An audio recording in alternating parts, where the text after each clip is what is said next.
right, everybody. Welcome to the live stream of the Midnight Bowler Society pattern reveal. I'm Ricky Matsko, joined by Danny Spink. How we doing today, Danny? Good. And Concord. yeah, he is bowling at the center that we're going to be broadcasting from next week. So he'll be able to give you an idea of how the lanes are tonight and how they're going to be compared to next week, right, Danny? Yeah, exactly. They're going to be so similar. Yeah, real close. Danny's... I can tell you, the surface itself just hooks a ton, but the shot will be completely different, obviously. Danny, question. Can you go to the opposite cam just so that people can get a look at the lanes and everything? Can you flip that? I'm going to push a button, but I don't know if it's going to work. This might just take a picture of you. Right. Okay. Hold on. I mean, nothing wrong with that, I don't think. It's going to be a great I'll flip picture. it up now. Maybe this will do it. Yeah, I think that's doing it. Yeah, okay. All right, so this is live from Concord Lanes. So give this me is actually key to know. So this, for people who are thinking about what to do next Friday, if they're not even going to bowl the event or come to watch it, this is a night event that takes place every Friday at Concord, and they do the Queen of Hearts drawing. So there's 78 bowlers bowling in this 9 pin, which is pretty damn cool. And then they have the one at Frontier with it's run by a Strike by Strike, and that one has a lot of draw to it as well. But this one will be here for our event next weekend. So it'll get done around 11, and we'll be starting our tournament at 10. So it'll be a nice little double whammy. You can make a full night of it, really. Right. Then once they're done, they'll come over and they'll be able to to watch the tournament and everything. So coming back to me. Yeah, there we go. Hey, I'm up. I'm gonna go bowl real quick. I'll be right back. All right, sounds good. So what you guys have tuned in for tonight, we're going to be talking over the pattern, why we went over that pattern, kind of the format of the tournament, et cetera, et cetera. So it's going to be not that long of a stream, but we're going to just kind of go over what exactly the Midnight Bowler Society is and how the format's going to work and everything like that. So I am going to just pull up the page real quick, which I don't know if I'm going to, actually can't even bring it up for you guys. But if you go to Midnight Bowler Society on Facebook, there's actually, we've got a full page. We've got an event page as well. If you go under events and then see more, you'll see the Midnight Bowler Society for Friday, June 15th. It's going to be starting at 9 p.m. Tournament actually starts at 10 p.m. I hope so, Ahmed SCL. I appreciate that. I would love to have it be a 4-hour stream for sure, but unfortunately, it's I don't know if we could talk bowling on this that long. So basically, what it's going to be, we have 20 bowlers at $1,000 entry each person. So a $20,000 prize fund, and I mean $20,000 overall. And we're going to be bowling 10 games. And you're limited to 2 bowling balls. That's it. You have to choose those at the beginning of the tournament, and then that is the only ones that you will be able to throw all 10 games. You'll be moving every lane, or every game, so we will have a move pattern for everybody. And then winner of each game, high score, wins $1,000. Second place wins $500. So we're paying out $1,500 a game. And then overall, at the end of the night, we're going to be paying the top 4 $1,000 each. So you'll get your prize fund back. All right, we got Danny joining us back again. All right, how'd it go? Hey, so what's up? What's the change? I'm on a green screen. Yes, I am. I sure am. It's right behind me. Yeah, so I'm just going over the format. 10 games, 20 bowlers, $1,000 entry. We got a mix of pros and amateurs. I think we have a great spectrum. Dan, you want to talk about the companies that are going to be represented in the tournament?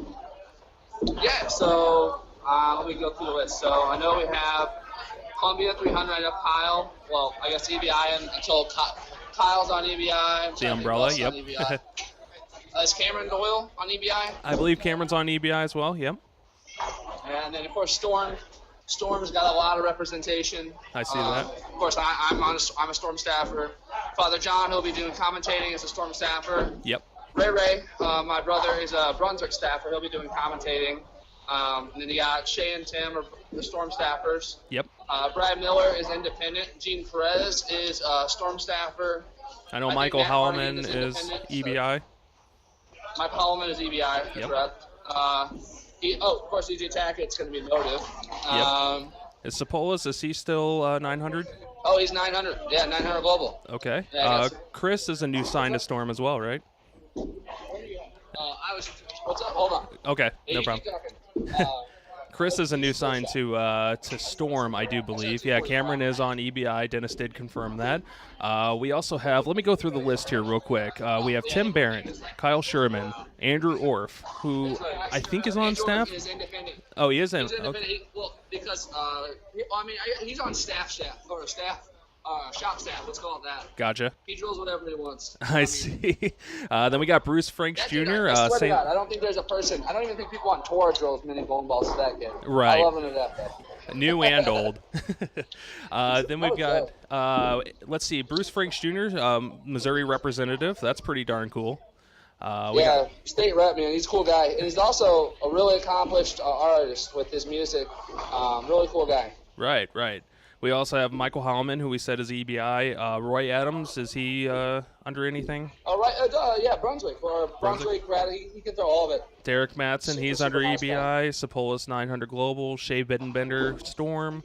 I mean, like we said, we have a full range. EJ Tackett, Motive. Steven Jarvis, is he Brunswick? He's EBI. He's EBI. Okay. Jeremy Zimmerly? Okay. Jeremy Zimmerly, he's independent. But to be fair, all these guys in a different world, different environment, different economy, they're all talented enough to be on tour. I mean, you'll see when you watch the tournament or come up to watch, like, they throw the ball phenomenally well. And It's not even like, oh, man, I guess they would be good. No, you're going to watch them throw it and be like, why aren't they bowling on tour? And a lot of them have full-time jobs and just different other things going on in their life where they can't do it, but they're damn good. Yeah, it's going to be a great broadcast because you've got such a range of bowlers and variety and different angles of attack, and it's going to be really interesting to see. Finishing out we've got is it Jean or Jean Perez? Actually, I've never met him. Okay. I've been calling him, the way it's pronounced, I guess pronounced by an American would be Gene. With the Hispanic pronunciation, it might be Jean. Yeah. I'm not 100% sure. All right. Then he'll let me know when I meet him. Then we got Brad Miller, David Rosenberg, Matt Hardigan, Tim Hardigan, who I believe are brothers, correct? Yeah. Matt told me that Tim's a big polar bear.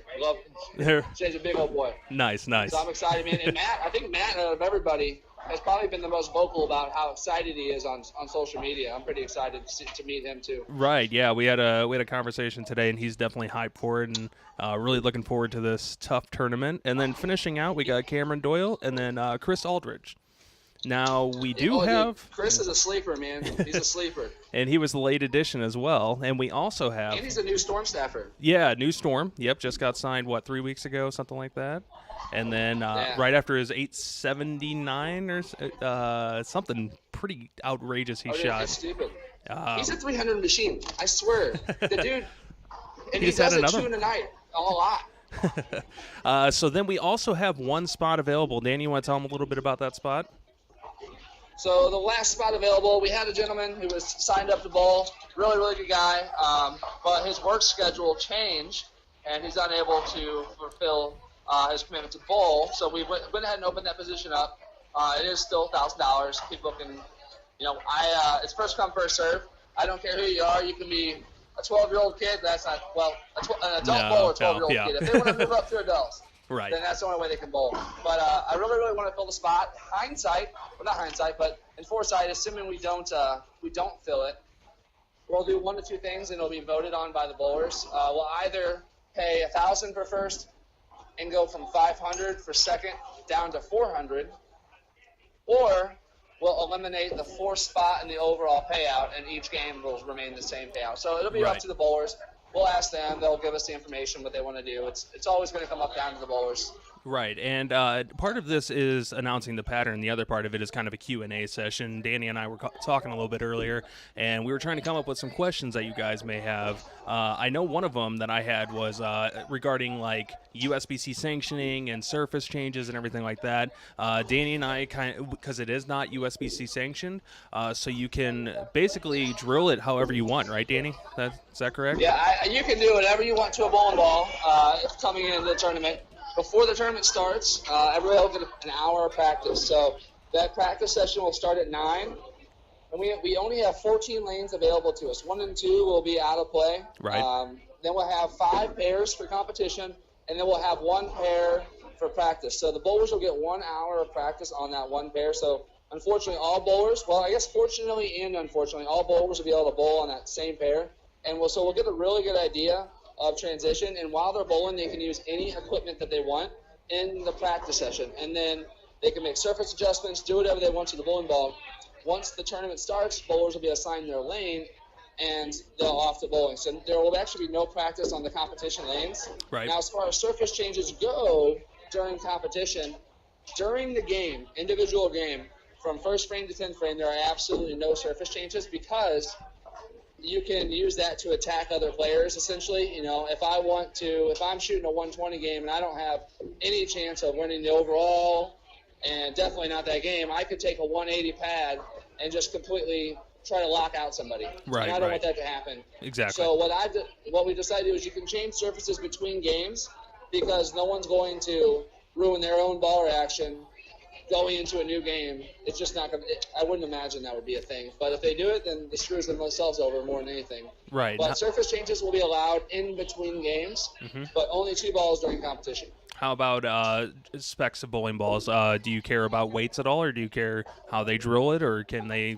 Well, I don't even know. I don't think you can find a 18-pound bowling ball anymore. But if you can, go ahead and bring it in. I don't care. Right. We'll just have ball returns every 2 frames. Yeah, the lane guy might be mad at you, but specs-wise, I don't really think anything's going to help you. Okay. To be fair, I don't think there's a secret to this pattern. I don't think there's a way to get an edge. I think you're screwed in that regard. Yep. It's going to come down to pure shot making, stair shooting, lane play, and just how you being deal under smart. pressure, for sure. Oh my God! Well, we're going to have at least 100 people in the building. I mean, if you take into account the people that are going to come up just to watch, Yeah. I think we're going to draw. Personal opinion, maybe I'm being overzealous, maybe a little excited, but I think there will be 50 people here just to come up to watch the tournament. Right. Not to mention, I mean, we're riding the coattail of DJ Tackett a little bit there, so you got a big PBA star that's going to be here. And then you have a ton of other, I mean, I guess Kyle Sherman now, too. He's getting Yeah, to be right, a big Kyle. star We out got there. Brad, Cameron. I mean, and then some pretty major a bunch players. of local guys. So you got local people who are going to have friends showing up to support them. You're going to have people, fans. You're going to have family, kids coming up here to want to watch good bowlers bowl. So I'm thinking personally that we'll have at least 50 people drawn just from wanting to come up to watch.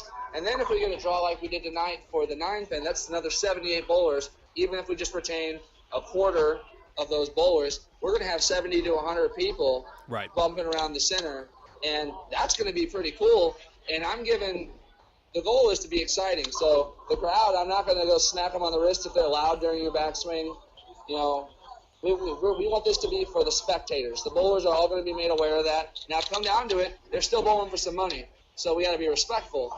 But, you know, it's going to be, if you ever watch the PBA League, how loud that is, you know, they're bowling for some pretty competitive stuff, but it's still a really fun, loud environment. Right. And that's what I'm trying to. So you think almost like a I guess you could say. PBA league environment where people are just going nuts after each shot? Well, I mean, I would love that to happen. Yeah. And in the perfect world, that's the case. But I mean, it took them. I don't know how many years PBA League's going now, but it took some time for that to happen. And they're intentionally, you know, I don't know if that's necessarily organic Right. loudness or if it's like, hey, I better get loud because I'm at the PBA League type of thing. Yeah, you know, yeah, absolutely. It could be being forced, whereas this is going to be a lot more organic. You're going to get real reactions type of thing. Yeah, yeah. And we were talking about possibly setting up some cameras around for like almost like reaction videos and things like that, almost like a bowler's corner to kind of talk about what's going on, what their thought process is. I mean, things, you know, you'll see stuff on the live stream. Now we are going to be, Danny and I have like made it really important that we control the pace of play. So we're going to make sure that everybody's kind of ending at the same spot. Nobody starts a game before anyone else is finished. That way the pace of play is all basically even, you know, and if you finish a game early, you're going to have to sit around and wait. So keep that in mind. Dennis Hacker saying that you're using words like organic in a live stream. That's pretty funny. See, Dennis, that market research company, I'm trying to learn from you guys. Right. So, Danny, was there anything else that we need to hit on before we reveal this pattern and kind of talk about it? Oh, we haven't revealed it yet? That's exciting. No, I haven't put it up yet. They got kind of our logo in the back, and then they got you on the right and me on the left. How many viewers do we have? I mean, it's not a lot, but there's enough, so it's good. We're on Twitch. This is something new that we're trying. So right. This is a building platform. We're trying to make it happen. Yep. It's not Facebook Live where everybody's already there. So. Right, and what we'll probably do is we'll probably replay this at some point tomorrow because we have to wait 24 hours. But then we will be monitoring it and make sure that people's questions are answered whenever need be. So, so we'll do that on Facebook Live probably on the Midnight Bowler Society page, and that shouldn't be a problem. Right, I don't have anything specific to cover. All right. Expectations, showing up to the tournament. So tournament, the players are going to be made aware of this, but their check-in time's 8 o'clock, 8 to 9, somewhere in that range. 9 o'clock, the practice in Calcutta will start, so that'll be important to be there by a certain time. Right. To get involved with the Calcutta, you actually have to check in at the front desk. You're going to be provided a number. That way, whenever we're doing the bidding, you're just going to raise your number, rather than me trying to remember people's names and then chasing it down to figure it out. So whenever I find a winning bid, I'll write down the number and the amount. You'll go to the front desk, you'll take your card, and then you'll pay it. All right, so that's actually being done out on the concourse area, or is that in the bar area? It's going to be behind the front desk. Okay. All right, sounds good.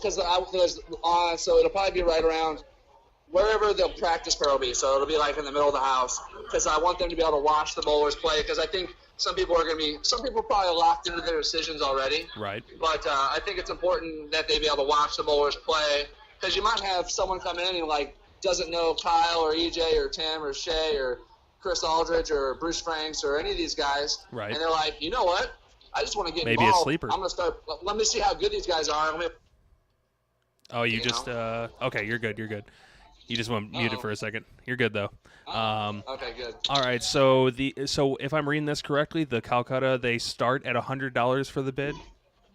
Yeah, each bowler's Calcutta bid will start at $100. Okay. Now, if we don't get a bid on a bowler, which, to be fair, is very possible because it just might happen, there will be an overflow pot where all the bowlers who didn't get picked will go into a pool, and then I'll start a bid on.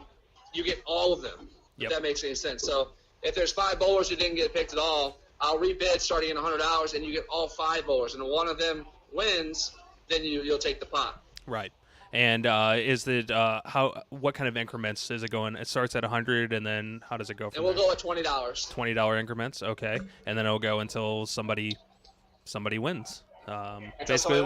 Basically like auction style. So Danny, I think what we're going to do now is we're going to go ahead and actually show the pattern. So let's bring it up on screen now. Here is the first transition. Let me just 1 second here. Let me get right into it. Sorry, I should have had this prepared a little more. Let's see here. Which one are we on? Okay. All right, you guys ready? And here it is. So we've got the pattern up. Danny, you want to talk a little bit about it? Yeah, so that pattern, now, I've tried to talk to some pretty smart people. Right. Try to figure out best way to go about this. Now, when I originally advertised it, I said we're going to do a -2-to-1 ratio pattern, so a reverse block. Correct. After talking to people, doing research, figuring this out, I actually got some advice from John Janowitz, who helped me make this pattern. And he made it completely flat. Now, there's 15 2-to-2s, which is just crazy. It's a lot. Right. Did you win? It's going to be tough. It's 39 feet. Yeah, it's 39 feet. So what we have? Here. Yeah, no problem. I'll kind of talk about it a little bit. So we have the overall distance of it is going to be 39 feet. It's going to be 11.1 mils going forward, and then on the reverse, it's going to be 35 feet at 16.65 mils. So it's going to be 27.75. It's going to be 50 units per board. And then it's going to be a 1-to-1 ratio, completely flat. So kind of talk about why we went with that rather than reverse block. Well, talking to John, he basically said that most people understand that flat patterns. Oh, just 1 second. We actually had a subscription here. Thank you so much, Clash Poker, for that Twitch Prime subscription. That's pretty awesome. Helps support the channel, and thank you again for that. We're going to let Danny continue, and then we'll talk about that in a few. So. 1 second. I'm messaging Lauren. Yeah, no problem. All right, so we decided not to do reverse block on this, kind of because we want. I guess we kind of talk about this. We want a pace where 210 to 220 is going to be your winning score, and maybe there could be a game out there that 190 wins $1,000. So we kind of went back and forth, and the patterns that we were coming up with, especially with the surface and everything, it just didn't make sense to put that type of pattern out. So and to be honest, if you think about this, so the way we have it set up, people are going to be missing spares, multi-pin combinations to lose $1,000 too. It's not even going to be like going up there to strike for $1,000 all the time. Right. It's going to be crazy. Yeah, you're going to have people getting up in the 9th frame, and, it's not going to be like a 312th ball. It's going to be like 8th frame, you're getting up there, and you're going, oh, my God, I have a chance right here to strike, to take the lead in this game over 19 other people.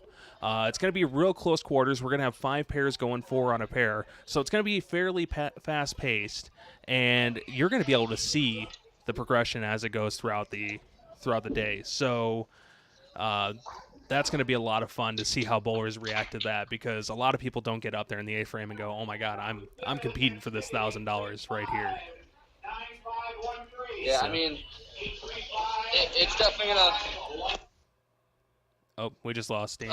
Okay, yeah, there's going to be bowlers who come out of this as better bowlers in general. Yeah. Like, it's going to be a big deal. I mean, just the experience alone is crazy. Right, yeah, and there hasn't been anything like this in St. Louis in a long time, where you have such close quarters on tough lanes. I mean, it's like the old school jackpot bowling. It really is, and that St. Louis is known for. The last person to do it was Flanagan, and I mean, he had, I know Tim Barron bowled a lot of them. I know R.J. Clan bowled a few times. Remock did. Yep. Nick Weber bowled a few of them. And even like Brett Cunningham was the original kind of. Yeah. I think that they were the first actual inside bowling live stream to do anything like that with the jackpot games. So that was kind of cool to, kind of a stepping stone for St. Louis. And, with the IB Open being out of St. Louis, we were kind of in need of something like this. So I'm super excited to be part of it, and really looking forward to it. It's going to be next week. It's going to be actually starting. We'll start the live stream at 9:30, so it'll be half hour into practice session. Calcutta should be wrapping up at that point, I would think, but I don't know. We're gonna start the Calcutta right at 9 when the practice starts.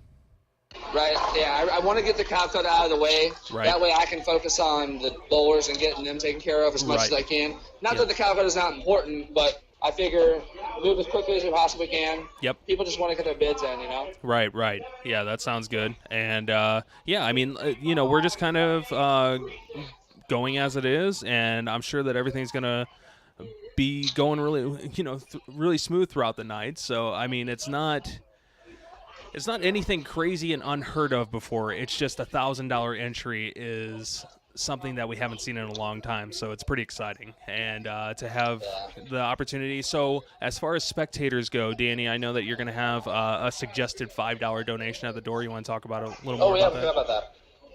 Yeah, so for people outside of St. Louis, they may or may not have met Gary Helferstay at one point in time, but really great guy.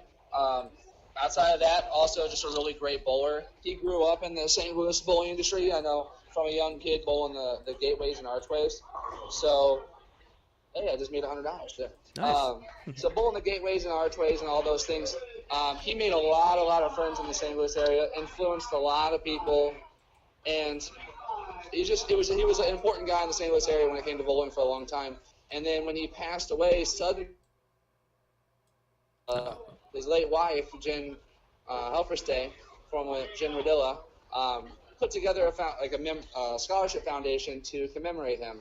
And it's like one of the more successful scholarship foundations. I mean, she gives away $2,000 scholarships a year to high school bowlers, and it's interesting how she goes about it. I know they have to write an essay, the kids do, and it comes down to like their ability to bowl, because at the end of the day, it's still a bowling scholarship. Guy just ripped a 9 or a 7 pin to boost. Oh no. Yeah, but she reads each one of those letters and takes into consideration the letters and their scores. Like she takes it to heart, you know. It's very, very important to her. Yeah. And she does an amazing job. She runs a tournament every year, the Tough Guy tournament, to help build it. And I like Gary a lot. I was around him a lot. I've never seen someone watch. I watched him shoot a 2-0 game, bony an 8 pin on the right lane every single time. It was incredible. Yeah. But that's enough. But $5 per bowler when you or per spectator when you come in. Yep. It's not a lot of money. I think it's well worth what you're going to get to witness. Right. So Especially with the bowlers that we have, it's going to be well worth it. Yeah, and also Jen is actually the one who made our logo. So thanks, Jen. Yeah. But yeah, come in. Just pay the $5. They get a wristband. It's going to a great cause, and then go in and have a beer and have a good time. Right. I mean, that's the long and short of it. Right, and I just realized my light's off. Just 1 second.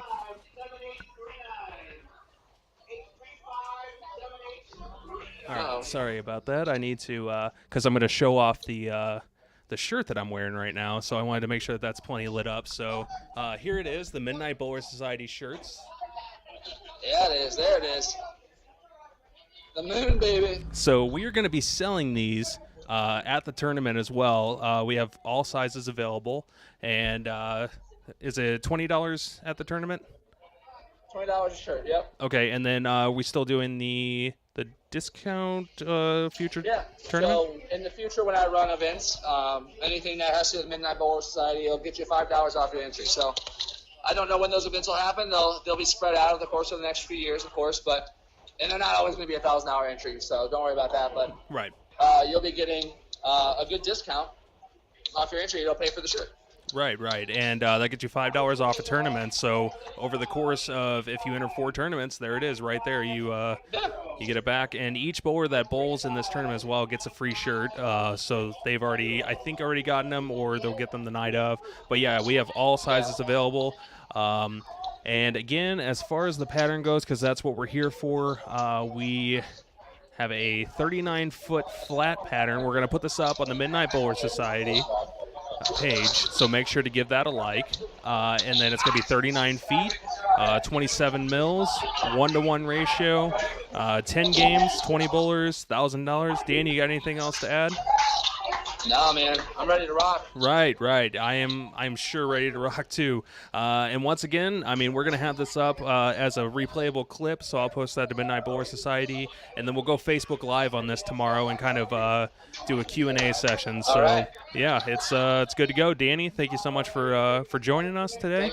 Thanks for being my tech hero, because I could have never figured out how to make this happen. Right. And we're looking all good and stuff. So yeah, Danny, I'm gonna go ahead and disconnect from you, and then I'll wrap it up. And hey, got any last words to say? No, man. Just come on out.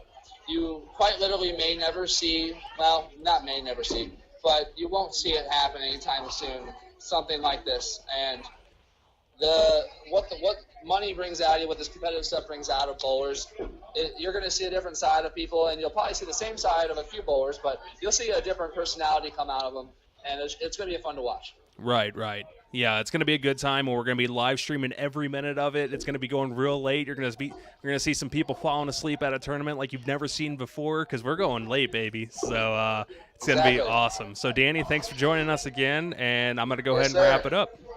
All right, buddy. Peace. Take it easy. Good luck to you, man. All right, so that was Danny Spink, who is the tournament coordinator, event manager, whatever you want to say, of the Midnight Bowler Society main event, $1,000 entry, and it's going to be a good one, guys. Tune in next week. We're going to be starting at 9:30 Central Time, so set your clocks now. It looks like that is 7 days and 1 hour to the second right now, so you can see it under my page as well. If you haven't hit that follow button yet, please make sure to do so. Clash Poker, thank you again so much for that sub. That helps the channel out immensely. If you guys don't know yet, there's a little Nightbot thing that you can link your Amazon Prime account to your Twitch account, and you get a free sub. Basically what that is you get an emote, which I'll go ahead and put in the chat right now. That is my pupper Fiona right there. So you get that on Twitch, as well as you support the channel and just help us out a ton. So we've got the pattern up on the middle of the screen right now. Once again, it's 39 feet, 27 mils, 1-to-1 flat ratio. If you have any questions that you would like us to answer, we're going to be Facebook Living in this tomorrow at probably, I think it's got to be at least 24 hours. So we will make an announcement and we'll just run it off then. And until then, this will be available on the Twitch channel. Clash Poker, there it is right there. He's got the Fiona.